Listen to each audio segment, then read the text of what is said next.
We'll go ahead and get started then. I'll call our meeting to order at this time, and if everyone would join me in a moment of silence.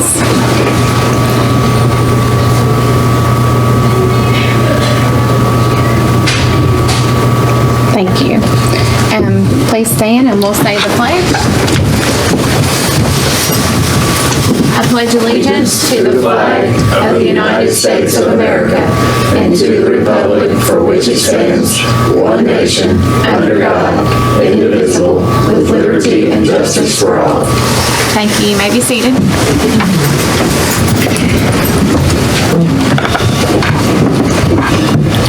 Board members, you've had a chance to look over the agenda items, and if there's nothing to add, we'll need a motion to approve the agenda. Make a motion to approve the agenda. I have a motion by Ms. Wells and a second by Mr. Bowers. All in favor of approving the agenda, say aye. Aye. All opposed? I hear none. And we'll move down to the treasurer's report, Mr. Lutzinger.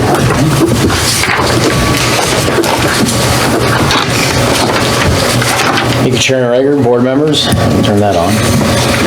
I'll bring you the financials as of October 31st, 2019. Revenues for October, beginning balance about $18 million. SEEK revenue remained unchanged. The monthly receipts are down $29,000 from last month, and they're down about $1.25 million from the same period last year. This is mostly in taxes and federal cash requests. Taxes are down $74,000, but should go up significantly in the month of November for a total of $2.3 million and a total monthly receipts of about $20.4 million. Expenditures this month. We had $985,000 in total accounts payable, which is up about $253,000 when compared to the same period last year, obviously from construction costs. Significant bills in October were $93,000 to Train, $67,000 to Westerfield Builders. That's the pole building out at West Campus. That's completed now, and it's in use. $53,000 to Musco Lighting. That was for the Bremen Ballpark, and $51,000 to Edmentum, which is a software. Payroll was $2.74 million, which is up $15,000 versus October of 2018, and sub costs are up 7% when compared to last year, but sub costs are decreasing as 4% less than last month, so it's starting to even out. So it was up a little bit in the beginning of the year, now it's starting to go back down. So for a total expense of this month of $3.7 million. The accounts payable breakdown, fixed and mixed expense about $613,000, utility expense about $157,000, and variable expenses are about $215,000. Of that, the $985,000 in total AP. General fund was $540,000. Fund 2 is about almost $49,000. Construction was $215,000. Food service and daycare were about $181,000, and that's all of that. The ledger balance at the end of the month was about $16.651 million. The bank balance was $9.4 with outstanding checks of about $600,000. So the cash of about $8.8. Breakdown of the balance, general fund is about $7.9 million, it's down $1 million. Construction is down about $215,000, and food service is at a negative balance right now, but that is mainly in timing of the funds. Daycare is down about $3,300, and the trust and there's a couple of new ones on there. The trust and agency fund are scholarship fund, so there was a scholarship amount that was distributed last month that's now housed at the board. And also district activity funds are funds that the schools can sweep up funds up to at a district level, kind of is not as restrictive as Red Book dollars are. So that gives them a little more flexibility in terms of able to buy things for the school. So extended financial picture in March of 2020, we expect a balance about 21.9 million. Are there any questions? Are there any questions? If not, I need a motion to approve the treasurer's report. Motion by Mr. Bowers, and I'll second. All in favor of approving the treasurer's report, say aye. Aye. All opposed? I hear none. Payment of bills and salaries. Point of order, could we go back, there was something left off the agenda part, and go back to that agenda item? Approving the agenda. Yes. There was an item left off, we just realized. I'd like to make a motion to add item D under board action items. And this is for considering changes to the MOU between Muhlenberg County Fiscal Court and Muhlenberg County Board of Education concerning the school resource officer.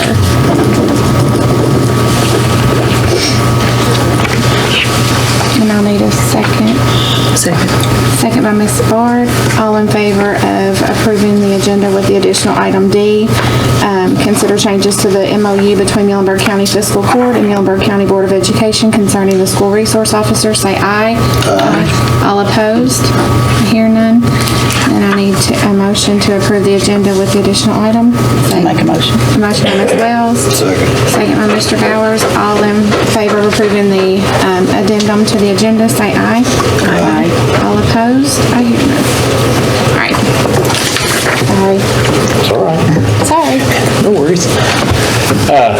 Chair Rager, this month I bring to you about $247,408 in board bills. Of that, $193,000 is general fund, $25,000 is fund 2, about $28,000 is construction, and $828 is food service and daycare. The significant checks are another one to Musco Sports Lighting and Allied Contracting Group, or Musco Sports Lighting of about $28,000. Allied Contracting Group was $15,454. Any questions? Any questions? I need a motion to approve payment of bills and salaries. So moved. Motion by Mr. Bowers. Second. Second by Ms. Wells. All in favor of paying bills and salaries, say aye. Aye. All opposed? I hear none. Move down to public participation.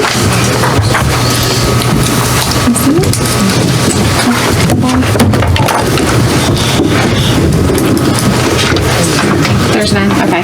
We don't have any. We'll move on down to the administrative report, superintendent's report. Mr. Davis. Thanks, Chairman Rager, board members. We'll start off with, I've asked Kim Latham to speak. Kim, she loves to speak. She's always asking if she can speak at the board meeting. And so we were able to work her in today. Kim is a driving force behind Happy Feet. And most of us here at the board have been able to go at least once to see these kids get their shoes. And Kim's been at all of them. She's been at the fundraiser. She has worked behind the scenes so much to get this done. So I've asked her to come and give us a little bit of some numbers, but also maybe tell some stories. And any of these folks that want to jump in, they've all been somewhere and helped with it. They can jump in as well. But Kim, if you wouldn't mind, come up and just speak from the heart. It'll be easier. You're in trouble. I know. I understand. Okay, like he said, several of them have gotten to go this week to the shoe distribution. We've been lucky enough to have Shoe Sensation, our new shoe store, to partner with us for this. We've had Shoe Carnival the last 6 years, and they were great, but the thing about them, they would come measure the kids, and then it was approximately 2, sometimes 3 months before the kids would get their shoes. Shoe Sensation, we're taking a mini store to each school. So the kids are going home with their shoes that day. They're being sized, picking out what they like, and going home with them. It is a very humbling experience if you've never been. Some of these ladies have gotten to go, and I think they would attest to that as well. Some of the figures that I'd like to tell you about for the 6-year period that we've been doing Happy Feet in Muhlenberg County, we have given away 3,918 pair of shoes for a total of $106,667.42. Our funds are strictly through donations and fundraisers. There are a few grants we get. Felix Martin has given us a couple of grants at different times, but most of ours is strictly through fundraising and donations. So it's a lot of work. Anytime you see us out trying to solicit funds, it's for a good cause. This year, so far, we lack East and West today and tomorrow in Bremen, and we're at 450 pair of shoes that we've done. Last year was a total of 619 for a cost of $20,068.92. So it's very costly each year, and our fundraising is just a continuous effort to be able to provide these shoes. It'll bring you down a level or two if you go and see them. And when they walk in the room, they're walking with their heads down, but when they leave, they're prancing out there with those new shoes. So it's well worth it.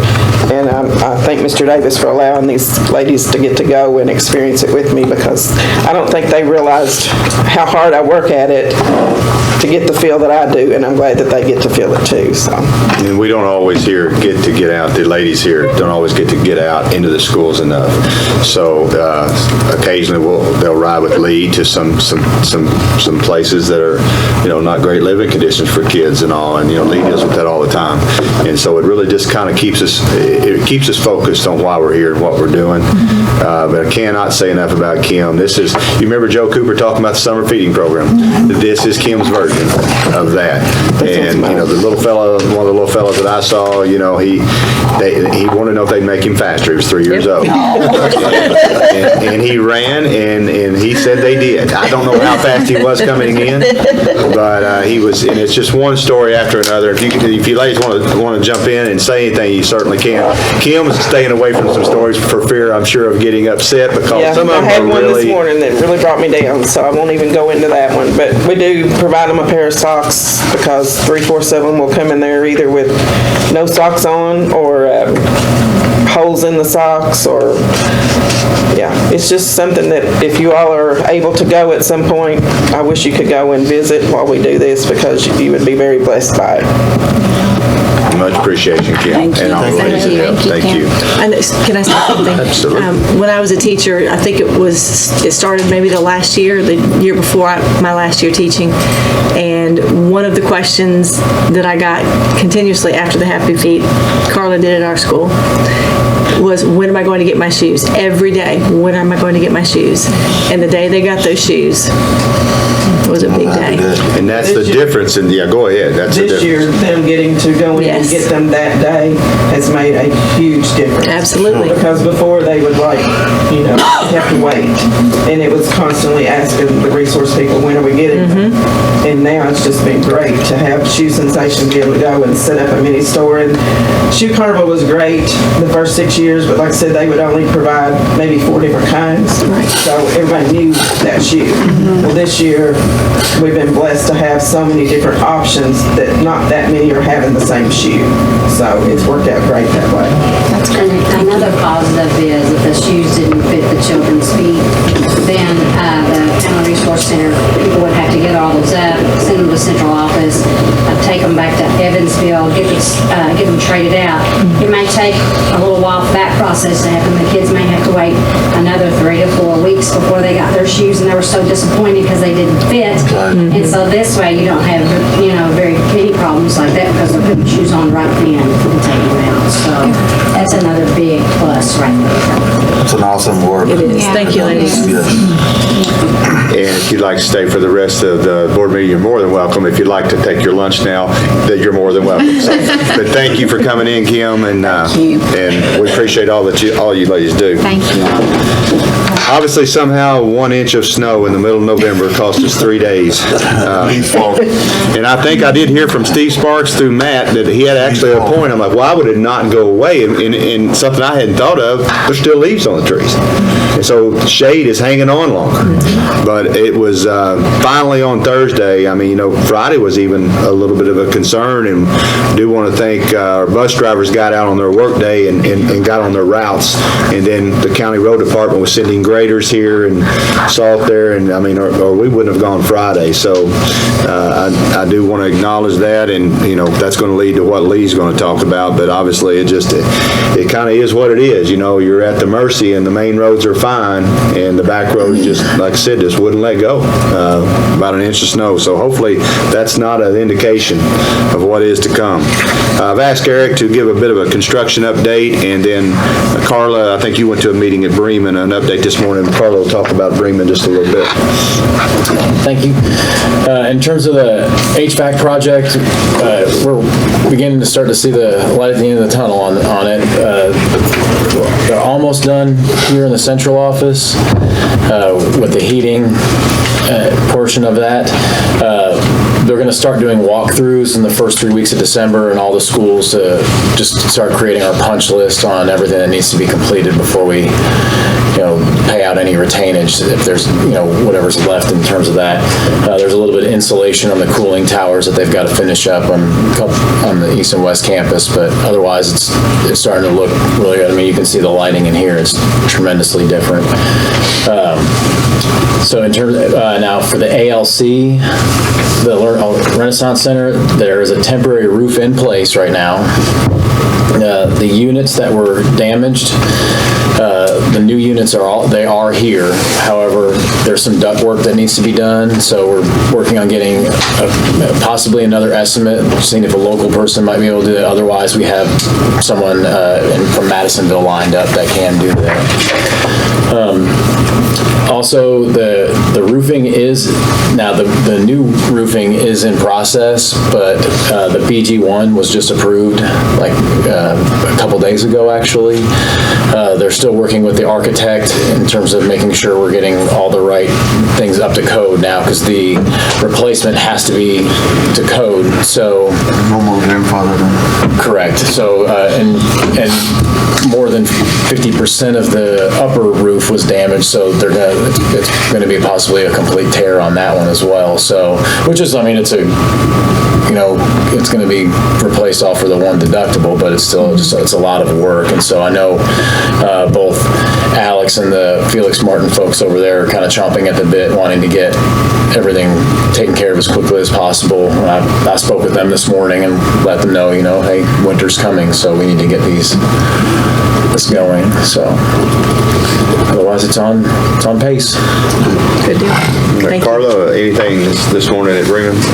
If you've not been to Bremen, they've got construction going on. It's obvious there's something going on finally, so that's good. Ground's broken. I think footers are poured. They're waiting on trusses for the concession stand. Most of the dirt work is done. Alan Miller and his crew, now they're fighting weather, so it'll just be a hit and miss. Hopefully end of January, 1st of February. That's what they're pushing. We'll see how the weather handles. They're working on pouring some sidewalks. It's going to look nice. We were hoping for, thank you, Carla. We were hoping for, spring, being able to get on it, but it'll be fall. It'll be likely to be next fall, maybe something in the summer if anything's going on. But regardless, the community's finally seeing things done after, how long? 8-9 years now. So we're happy about that. That concludes my update. If you have any questions. All right, we'll move down to the attendance and enrollment report. Mr. Freeman. Thank you, Mr. Chairman, board members. Sherry has for you the third month attendance report that ended November 1st. Just a couple things to go over. Our attendance for the month was 94.09. That was up 0.11 from this time last year. For the year to date, we're at 94.87, which is up 0.07 of a point from last year. So positive that we are up some on that. Enrollment, ending the third month, we are at 4,465 compared to last year, was down 7 from the this time last year. on the last day of school, we're down 32 students, and we're down 15 students from last month, ending the second month. Also wanted to give you an enrollment as of today, which is November 21st. We're at 4,433, which was alarming to Mr. Davis and I this morning when I gave him this number, which is down 32. But after looking into it, it's not a specific school other than the Job Corps. Job Corps is going through some recruiting, changes in the recruiting, their personnel. So that's not as alarming as we first thought. So that's what I have for the third month attendance report. Any questions? How many kids are homeschooled out of this 32?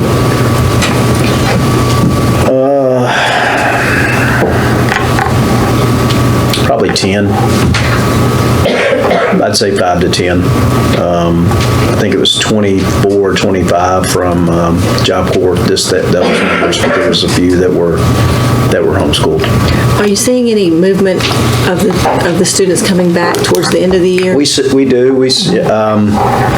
We'll get usually one every week or two that will come back. We'll get as many as 5 go in 1 week, though. Right. It's just That's still a trend right now? oh yeah. They just get upset about something and decide to homeschool? And there are just various reasons. Truancy is also an issue. There's just numerous.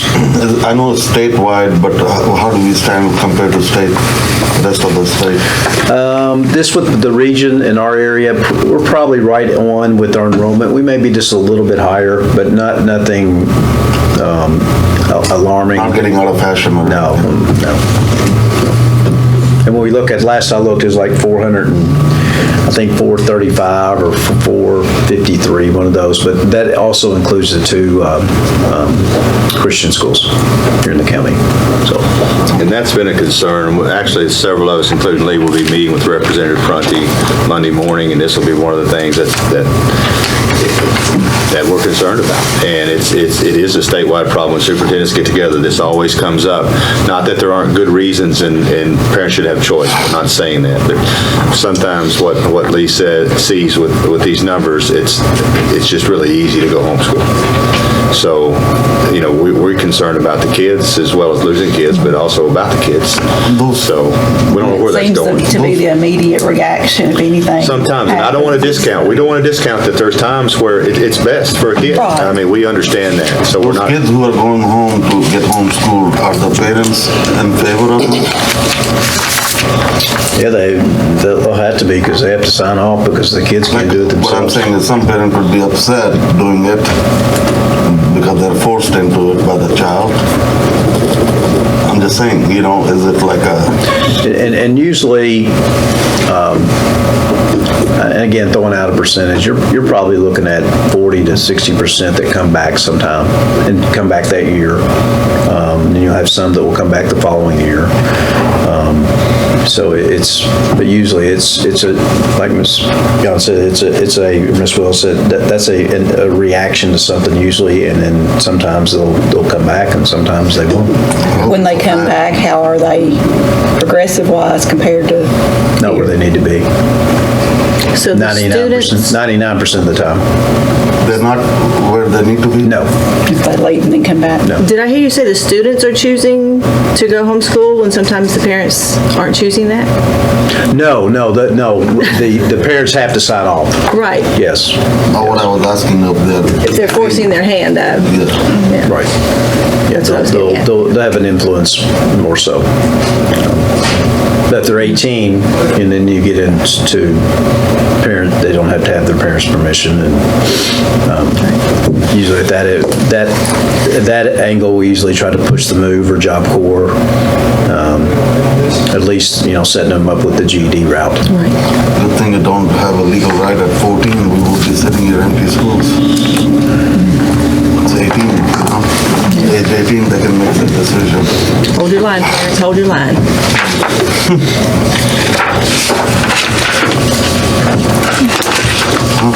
Thank you very much. Thank you. Thanks for answering our various questions.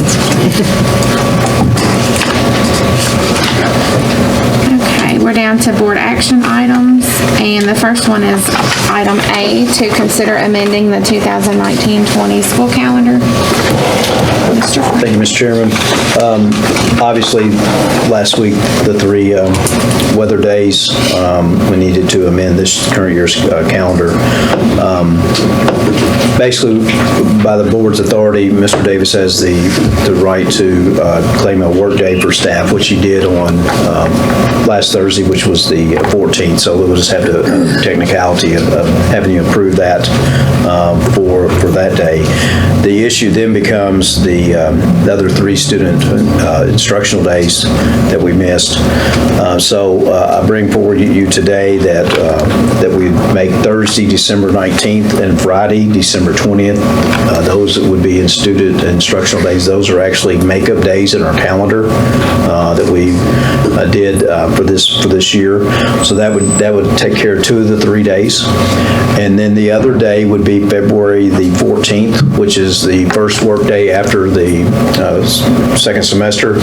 And basically what we would do there is we'd flip-flop Thursday, the 14th of November to making that the work day, and make the other, that Valentine's Day would become an instructional day. That would still get, as far as the holiday break, I counted a while ago, the staff and the students would still have 16 days off. So that's still a pretty good little break. Again, part of that is New Year's Day falls on a Wednesday, and we have makeup days scheduled for Thursday and Friday. So we obviously don't want to utilize those unless we have to, because that gives the extra break. So I think it worked out well when we have these 2 days, the 19th and 20th, Thursday and Friday, just because the kids are already in school. We'll, based on his approval, we'll notify the parents early next week, probably Monday, start letting them be aware of the changes. Okay.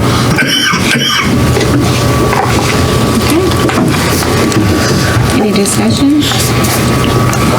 If not, I need a motion to approve. Motion by Mr. Johar. Second by Ms. Wells.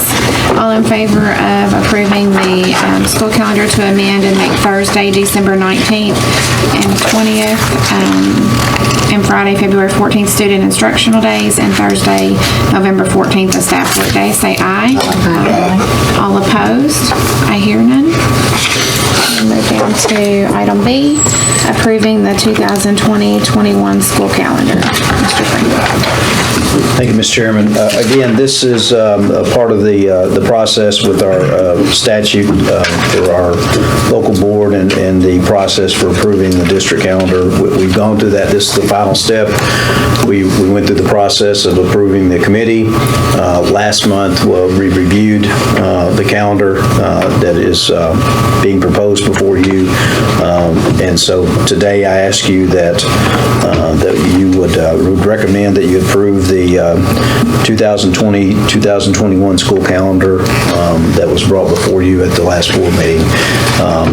Pretty much falls in line with this year's and obviously 171 in the holidays and the work days. They're all following in the statute. I believe it's 9 makeup days that we have, and just to clarify, none of those are before Christmas next year because the 18th, we have them going to the 18th on a Friday, so that's just want to make a note of that. But any questions regarding that? No.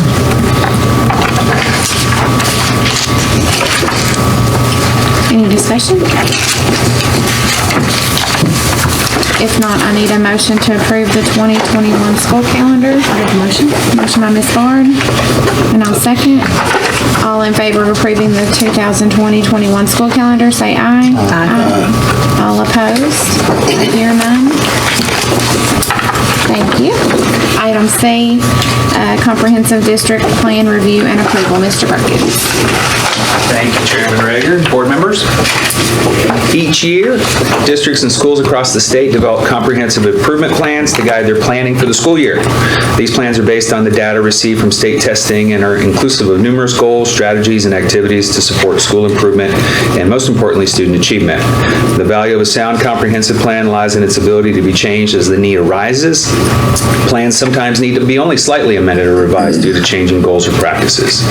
With input from the Planning Committee, the Comprehensive District Improvement Plan, or CDIP, has been revised and updated to include new goals that reflect the district's overall performance during the continued transition to a new accountability model this year. The goals of the CDIP are based on an analysis of disaggregated data from multiple sources. Revisions are being made to each school's comprehensive plan as well to address the needs identified by multiple measures in order to establish goals that will bring each school into compliance during the continued transition period per the Kentucky Department of Education and are being approved by the school's site-based councils. The comprehensive school improvement plans, again, are being updated and submitted through the eProof platform to the Kentucky Department of Education in line with required deadlines.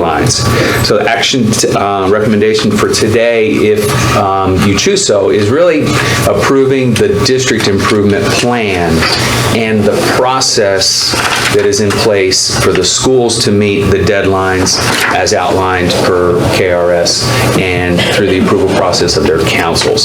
So is that clear? You're approving the district plan, which has been out to committees and has received input and feedback, and really we're constantly looking for feedback on any way we can improve. This is included on the district website. We leave that up there through the end of the calendar year, even though the process is already being taken care of, because we're always looking for ways that we can improve that will impact student achievement. If you have any questions, I'd be happy to take them. Okay. Any discussion? If not, I need a motion to approve the comprehensive district plan review and approval. Motion by Mr. Johar, second by Ms. Bard. All in favor of approving the comprehensive district plan review and approval, say aye. Aye. All opposed? I hear none. And now item D. To consider changes to MOU between Muhlenberg County Fiscal Court and Muhlenberg County Board of Education concerning the school resource officer. Good morning, or good afternoon. Basically, this is something that we received in the mail from the sheriff, where their lawyer had reviewed our memorandum of understanding concerning our SRO, and language was left out that needed to be put in there by law. And that language was that the SRO shall not be responsible for school discipline matters that are the responsibility of school administrators or school employees. And that applies to all of our SROs, just to let you know. But it was left off of the MOU, and after their review by their lawyer, they said that we needed to add it. It did change a couple of paragraphs, but that was the only wording change, but they flip-flopped a couple of paragraphs. So those paragraphs are a little bit different order than they were, but the only wording changes was that additional line. You can't be a part of SRO, can't be a part of a discipline committee at any of the schools? They can only participate in things when they become more of a criminal nature. If it's something, a disciplinary issue that should be addressed by the administrators should address that. But when it goes to a different level, they are involved then. And that is per law. Basically, over time, we're figuring out more what the roles of SROs are, and they're defining them more because more schools have them. Basically, they're not an assistant principal. Right. So they're not going to be giving demerits and all that. If it becomes a drug offense, then they have roles and all that. So that's basically what this is saying. Stop something? Well, absolutely, if there's a fight or something like that, absolutely they'll jump in and stop it, as any staff member would. But just legal notices they can get, like you're suspended or you're... Right. They won't be involved in that end of things. They're just to report it, right? Mm-hmm. And if it gets big enough, then the law violation, then they step in or they advise or they help with that. Really doesn't change what's been going on. It just changed. This wording has to be in there because probably somewhere, somehow, they're being used as assistant principals, would be my guess. That's why this wording's being added.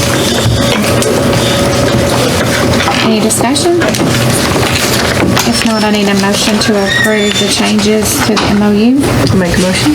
Motion by Ms. Bard. Second by Ms. Wells. All in favor of approving the changes to the MOU between Muhlenberg County Fiscal Court and Muhlenberg County Board of Education concerning the school resource officer, say aye.